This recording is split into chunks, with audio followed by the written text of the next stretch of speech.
Kembali lagi di channel Kembang Sarjana Film.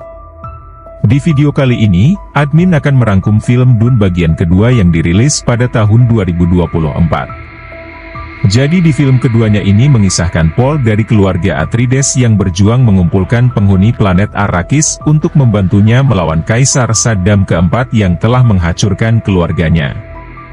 Film kedua ini bercerita tentang Paul, salah satu anggota keluarga Atreides yang berjuang mengumpulkan penduduk planet Arrakis untuk melawan Kaisar keempat, Saddam, yang menghancurkan keluarganya. Namun tentu saja hal ini tidak mudah.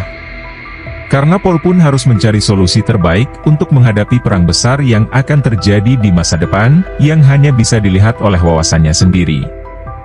Sekarang mari kita lihat alurnya.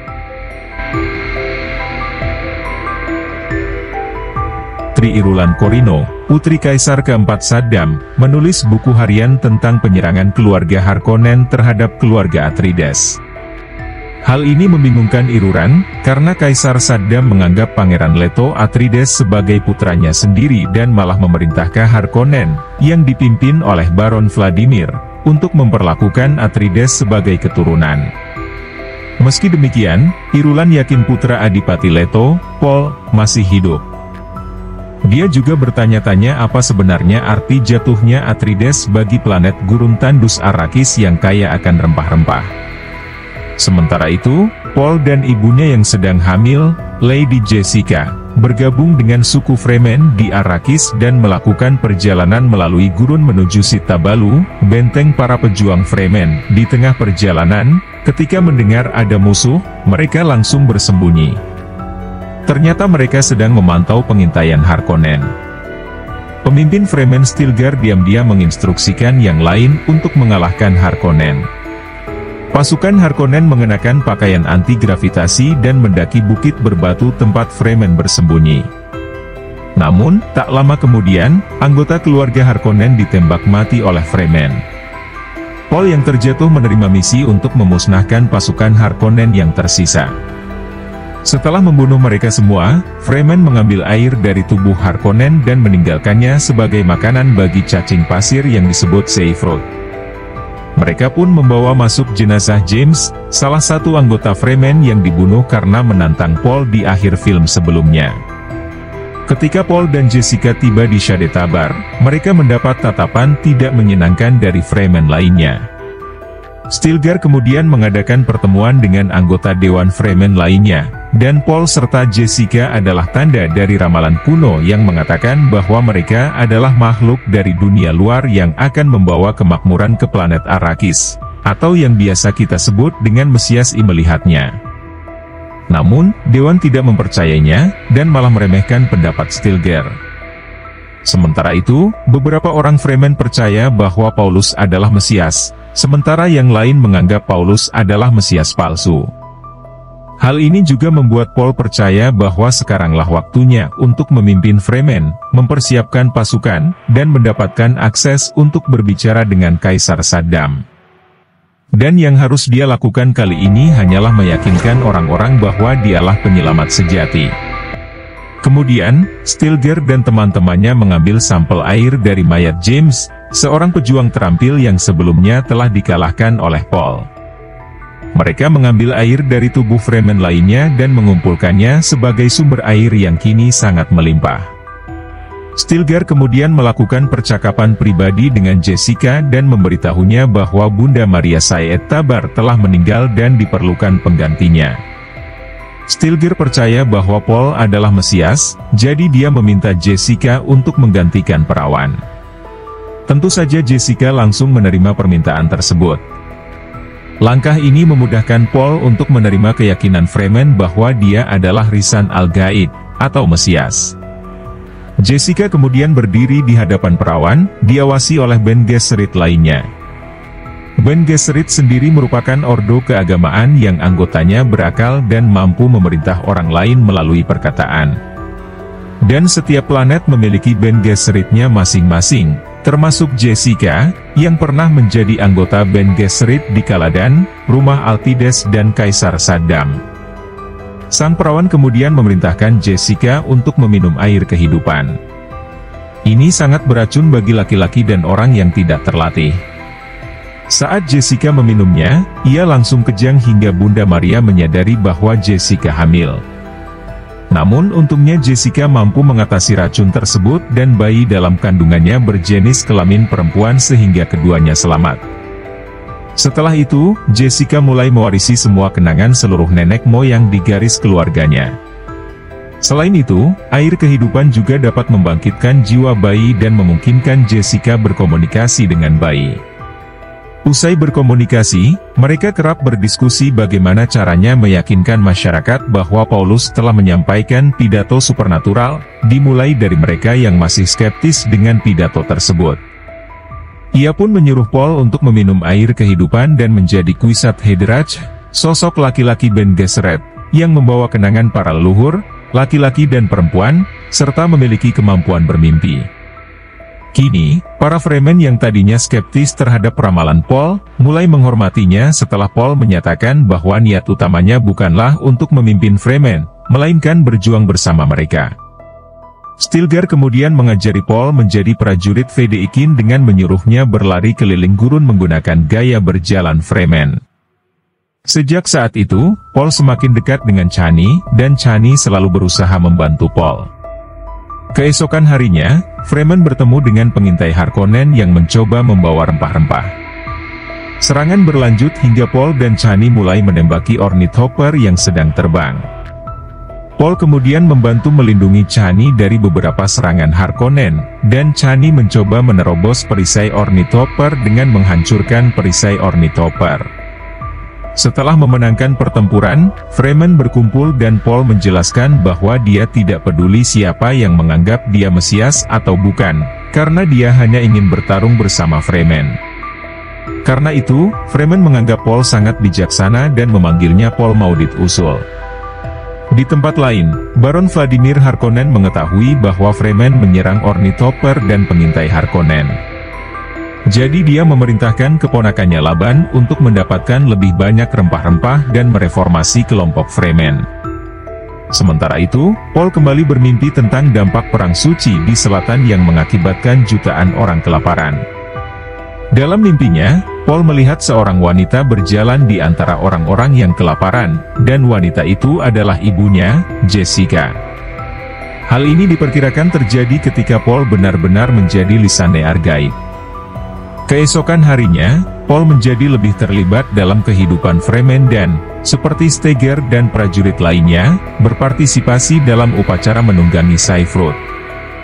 Paul kemudian pergi ke tingkat terendah gurun dan memasang alat pemanggil Seihult sementara Fremen lainnya mengawasi dari jauh. Setelah menyiapkan perangkat, Paul segera berlari ke bukit pasir dan menunggu munculnya worm besar. Ketika Saifrud mulai berlari menuruni bukit pasir, Paul segera melompat ke punuk cacing dan menyeimbangkan dirinya dengan dua tali. Tentu saja usaha tersebut tidak mudah, dan butuh usaha Paul untuk bisa berdiri tegak di atas seruling badak yang merupakan seruling terbesar dibandingkan seruling lainnya.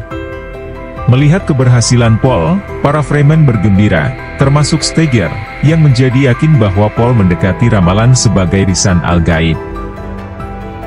Setelah kesuksesan Paul, Jessica mengundang Paul untuk pergi ke selatan untuk menyebarkan ramalan tentang fundamentalis Risan Al-Gaib, tetapi Paul mengatakan bahwa jika dia pergi sebagai seorang Mesias, visinya tentang perang suci di selatan akan menjadi kenyataan takut dia akan melakukannya, jadi saya menolak. Setelah menyadari hal tersebut, Jessica pertama kali menggunakan Saihuluk bersama beberapa orang Fremen lainnya. Setelah beberapa waktu, Ray-Ban dan pasukannya datang untuk mencari rempah-rempah, tetapi juga memutuskan untuk menyerang tempat di mana Fremen biasanya bersembunyi. Namun, begitu mereka mendarat, pasukan Fremen melancarkan serangan rahasia. Serangan yang tiba-tiba namun mematikan itu membuat takut Ray-Ban dan pasukannya, dan mereka memutuskan untuk mundur. Salah satu Fremen berhasil menempel pada Ornithopter dan mencoba membunuh Ray-Ban, tapi dia tertembak dan dengan cepat pingsan. Sementara itu, di Gate Prime, Baron menghadiri pesta ulang tahun keponakan bungsu dan psikotiknya, Veslaughter, adik laki-laki Ray-Ban. Untuk merayakannya, Fest memamerkan kemampuan bertarungnya dengan melawan 3 anggota keluarga Altidas menggunakan belati. Pertarungan ini juga disaksikan oleh pendeta Bunda Mohiam, mantan guru Jessica, dan Ben Gesart, atau Lady Margot Vending. Selama pertempuran ini, terungkap bahwa 2 anggota keluarga Altidas telah dibius saat mereka sadar untuk memudahkan Fest membunuh mereka. Dan tidak butuh waktu lama bagi Fest untuk akhirnya mengalahkan kedua keluarga Altidas. Salah satu upaya Altida yang masih sadar untuk melawan, hampir membunuh Fest. Namun akhirnya Fest berhasil melawan dan membunuhnya dengan belati. Setelah kemenangannya, Fest menghadapkan Baron dan mengungkapkan kemarahannya kepada Baron karena sengaja tidak menenangkan salah satu lawannya. Namun hal tersebut bukan tanpa alasan karena Fest ditunjuk sebagai partner impian menggantikan Revan yang tidak mampu menopang produksi Leman Empa dan menaklukkan Fremen. Segera Margot dan Fest bertemu di lorong. Awalnya Fest khawatir Margot akan menyerangnya, namun Margot berhasil membujuk Fest untuk masuk ke kamarnya. Margot kemudian memberinya tes Ben Gesserat yang sama seperti yang diberikan Mohiam kepada Paul di film pertama. Hal itu dilakukan untuk menilai Fest dan menjadikannya calon bidat seperti Paulus. Margot juga ditugaskan merayu Fest untuk mengamankan garis keturunan genetik Mochi melalui Brike Ike. Beberapa hari kemudian, Margot bertemu dengan Mohiam dan memberitahunya bahwa dia sedang mengandung anak Fest. Dengan cara ini mereka dapat mengontrol kepemimpinan Fest Arrakis di masa depan. Sementara itu, di Jirin, sekelompok penyelundup mendarat di Arrakis untuk mengangkut rempah-rempah. Namun, begitu mereka mulai memanen, mereka diserang oleh Fremen yang menjatuhkan bom magnet ke arah mereka. Kemudian Fremen muncul dan langsung menyerang. Saat itulah Paul menyadari bahwa salah satu penyelundup sedang menyerang Fest. Orang tersebut ternyata adalah mantan pengawalnya. Itu Gurney Herek. Setelah berpisah selama perang, keduanya berpelukan secara emosional. Paul pun langsung menghentikan serangan Fremen. Gurney kemudian bertemu dengan para penyelundup dan mulai bercerita kepada mereka tentang bagaimana dia selamat dari perang sebelum bergabung dengan mereka. Keduanya berbicara. Gurney juga mengetahui bahwa Paul dipandang sebagai penyelamat dan mendorongnya untuk menggunakan kesempatan ini untuk membalas serangan ayahnya. Namun, Paul masih ragu dengan kemungkinan terjadinya mimpi buruk perang suci di selatan. Karena pasukan Paul tidak cukup besar dan Gurney ingin membantu Paul dalam perang melawan Harkonnen, Gurney membawa Paul, Chani, dan Stilgar ke fasilitas penyimpanan nuklir tersembunyi milik Atreides di suatu tempat di Arrakis. Singkat cerita, ketika Paul dan Chani berada di sana, mereka mengetahui bahwa ayah Paul memiliki sejumlah besar rudal nuklir yang sengaja digunakan sebagai cadangan bahan perang, jadi mereka sangat terkejut. Di tempat lain, Jessica mengunjungi kuil untuk menjelaskan bagaimana air kehidupan tercipta, namun ternyata air biru tersebut berasal dari darah bayi Sayurut. Kemudian penjaga kuil mulai menangkap bayi Sayurut dan menurunkannya ke dalam air. Ia lalu melanjutkan memasukkan pipa itu ke dalam mulut Sayufrut dan mulai memompa keluar darah biru cacing itu. Kami kemudian kembali ke Paul, yang bangun untuk melihat tentara Harkonnen yang dipimpin oleh Fett menyerang Tabar dengan kejam, membunuh beberapa penerbang dan memaksa yang lain bersembunyi. Harkonnen menghancurkan hampir seluruh wilayah di utara. Setelah itu Dewan Perang Selatan mengumpulkan semua pemimpinnya untuk membahas serangan balik. Namun Stilgar lemah dan terluka parah dalam serangan Harkonnen, jadi dia meminta Paul untuk berhenti mencoba menghentikannya untuk pergi ke selatan. Hal ini tentu saja membingungkan Paulus. Sebab, menurut mimpinya, jika dia pergi ke selatan sebagai pemimpin, akan terjadi perang yang mematikan. Chani pun meyakinkan Paul dan berjanji bahwa mereka akan melalui ini bersama. Akibatnya, Paul pun menuju ke selatan, meski dia tidak punya pilihan selain melakukannya. Paul dan keluarga Freeman menuju ke selatan bersama Sefrut, sementara teman Chani, Sister Kali, memutuskan untuk tetap tinggal. Pada titik ini, Sister Kali ditangkap oleh Fett dan menolak menjawab semua pertanyaan Fett. Sister Kali masih tidak mau berbicara, jadi Fat dengan brutal membakarnya hidup-hidup. Dalam perjalanan, Paul mengunjungi kuil yang pernah dikunjungi ibunya sebelumnya. Kemudian dia disuruh meminum air kehidupan, dan dia langsung meminumnya tanpa ragu-ragu. Paulus segera mendapat penglihatan tentang masa lalu dan masa depan. Di sana dia melihat adiknya Arya tumbuh di Arrakis yang dipenuhi air.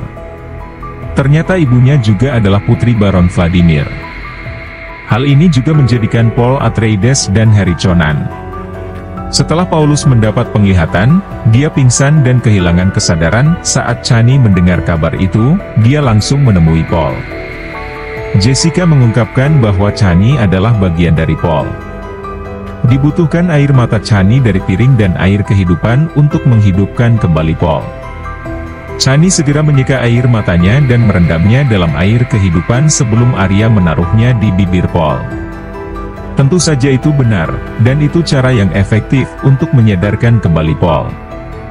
Setelah menyadari hal tersebut, Paul berbicara secara pribadi kepada ibunya, di mana Paul mengungkapkan bahwa Jessica adalah putri kandung Baron, menjadikan Jessica dan Paul Harkonnen, meskipun Jessica awalnya menolak untuk menerima kenyataan ini. Hal inilah yang secara resmi menjadikan Paul sebagai Kwisatz Haderach, karena ia memiliki kemampuan bermimpi seperti Ben Gesserit setelah meminum air kehidupan. Keesokan harinya, para pemimpin Fremen bertemu untuk membahas pelantikan Paul. Lalu mereka ingin Paul melawan Stilgar. Karena Paul harus membunuh Stilgar agar nasihatnya menjadi kenyataan. Namun, Paul menolak dan di sini Paul menggunakan keahliannya untuk mengungkap masa lalu beberapa anggota Fremen dan hal ini mengejutkan para Fremen karena tebakan Paul benar.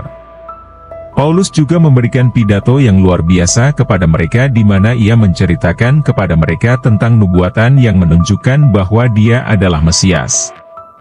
Alhasil, mereka semua mengklaim bahwa Paulus adalah Risan Al-Gaib. Dengan mengambil sumpah atas nama ayahnya, Paul menantang Kaisar Saddam, orang yang menggunakan karya Baron Vladimir Harkonnen untuk menyingkirkan ayahnya.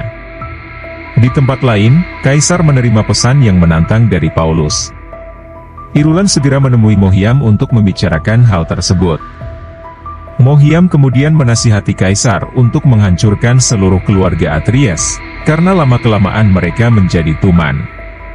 Tanpa menunggu lama, Kaisar Saddam berangkat ke Arrakis bersama pasukan Irland, Mohiam, dan Sardaukar yang terkenal sangat sakti. Sementara itu, keluarga Freyman telah mempertimbangkan rencana mereka dan melakukan segala persiapan untuk melawan musuh. Setiap kali dalam bentuk Arrakis, Kaisar klan menghadapi Harkonnen di sebuah camp bernama Aragon. Kaisar kemudian bertanya kepada Baron tentang wilayah selatan. Namun Baron mengaku tidak tahu apa-apa tentang wilayah selatan dan percaya bahwa tidak mungkin tinggal di sana. Kaisar sangat marah sehingga dia memindahkan serangan ke selatan, karena seluruh keluarga Freyman, termasuk Lysane Argaib dan Paul, ada di sana. Akibatnya, Kaisar memotong sabuk pengaman Baron, dan Baron terjatuh, tidak bisa bergerak kemana-mana. Paul dan pasukannya mulai menembakkan ledakan nuklir untuk menerobos pertahanan Aragon. Tentara Fremen di atas kapal Isai Hrut kemudian membantai sebagian besar pasukan Harkonnen. Setelah serangan seruling mereda, tentara Fremen melancarkan serangan ketiga, menyerang tentara kekaisaran dari jarak dekat. Sebelum kekaisaran runtuh, Baron melakukan upaya putus asa terakhirnya untuk naik tahta kaisar. Namun saat itu, Paul dan keluarga Fremen berhasil masuk ke lobi. Kemudian dia mendekati Baron dan memanggilnya kakek untuk pertama dan terakhir kalinya. Hal ini tentu saja mengejutkan Baron, tetapi Paul menusukkan pisau ke leher Baron, membunuhnya. Paul kemudian memerintahkan keluarga Fremen untuk memusnahkan faksi Sardaukar, partai Harkonnen, yang ada di sana. Selama pemusnahan, Gurney melacak Fremen dan mengundangnya berduel. Pertarungan singkat namun cepat pun terjadi, berakhir dengan kemenangan bagi Gurney, yang menusukkan pedangnya ke dada Lievan. Selain itu, Paul bersiap menghadapi Kaisar Saddam untuk membalas kematian ayahnya. Paul kemudian mengancam akan menghancurkan seluruh Spice Corps kecuali Kaisar mengalah dan mengizinkan Paul menikahi Irulan, yang jelas menyakiti perasaan Chani. Namun, Paul santai saja karena dia bisa membayangkan masa depan di mana Paul dan Chani bisa bertemu kembali. Kaisar kemudian menunjuk Fate Rauta sebagai pembela. Alhasil, Paul dan Fate pun terlibat duel sengit. Selama duel, Fate berhasil menusuk Paul dari samping, namun Paul akhirnya menang dengan menusuk dada Fate secara fatal. Sebelum Fate menghembuskan nafas terakhirnya, ia menceritakan kepada Paul bahwa ia telah bertarung dengan baik dan adil hingga akhirnya ia terjatuh hingga tewas. Paul kemudian bersiap untuk berbicara kepada Kaisar, namun Irulan turun tangan dan menuduh Cui Radin langsung menikahi Paul agar ayahnya tetap hidup.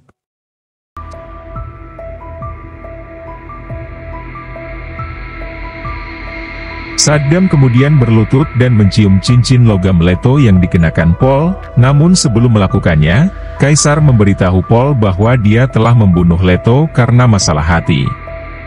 Paul kemudian mulai meraih tangan Irulan, tapi tentu saja kepiting itu kecewa dan dia memutuskan untuk pergi sambil menangis. Paul kemudian diberitahu bahwa seluruh keluarga besar Arrakis belum menerima kenaikannya, sehingga ia meminta pasukan Fremen, termasuk Gurney, Stirigala, dan lainnya, untuk bergerak maju mengirim mereka ke surga. Itu berarti mereka harus menyerang armada yang berputar-putar wilayah mereka. Jessica kemudian berbicara kepada Arya dan menjelaskan bahwa perang suci telah dimulai. Sementara itu, Kani pergi ke pasir sendirian untuk memanggil Saiful dan pergi ke tempat yang tidak diketahui. Baiklah guys, ini alur cerita film bagian kedua.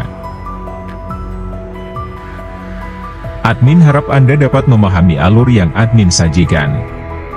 Kami mohon maaf jika ada kesalahan atau nama yang disebutkan dalam cara penyampaian pesan yang tidak kami pahami dalam film ini. Sampai jumpa di video berikutnya.